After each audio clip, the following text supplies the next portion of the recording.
Bonjour, bonsoir, ici le Bundesliga pour une nouvelle vidéo. Aujourd'hui, en marge de la troisième journée de Bundesliga, j'ai choisi un match en particulier. Il s'agit du match Union Berlin-Borussia Dortmund qui se jouera le samedi 31 août à 18h30.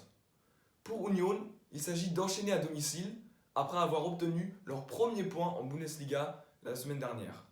Mais face à eux, un monstre, le Borussia Dortmund, à la fois indéfendable en attaque, grâce à des joueurs comme Jadon Sancho, Marco Reus, Torgan Hazard, Julian Brandt et encore Paco Alcacer en sortie de banc.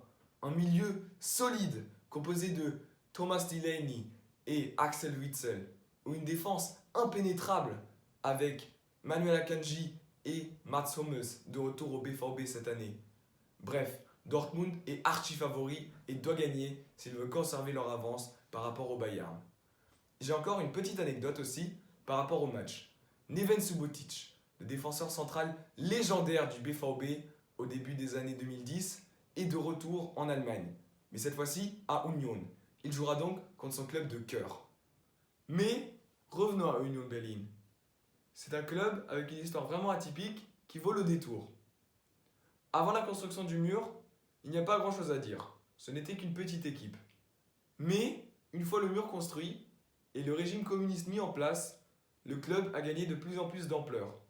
Ils sont devenus les rivaux du BFC Dynamo Berlin, l'autre équipe de Berlin-Est. Il faut savoir qu'à l'époque, le Dynamo Berlin était l'équipe favorite des dirigeants du pays. C'est-à-dire qu'ils étaient avantagés par les arbitres et qu'ils recevaient automatiquement les meilleurs joueurs du pays.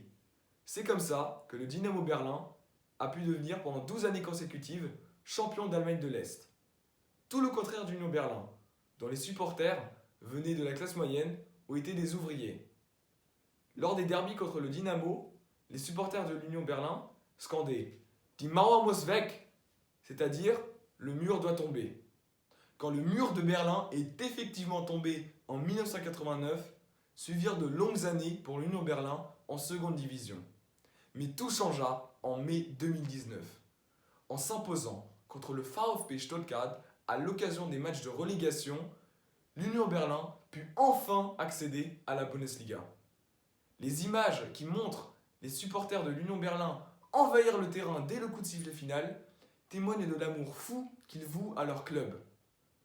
On voit aussi une preuve parfaite de cet amour en 2008.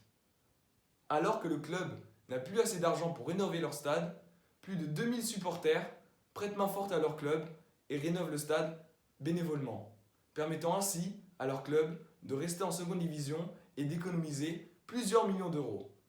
C'est dans ce même stade, la Alte Försterei, que se jouera le 2 novembre le derby de Berlin contre le Hertha. Je vous en parlerai aussi dans une prochaine vidéo. Und tschüss!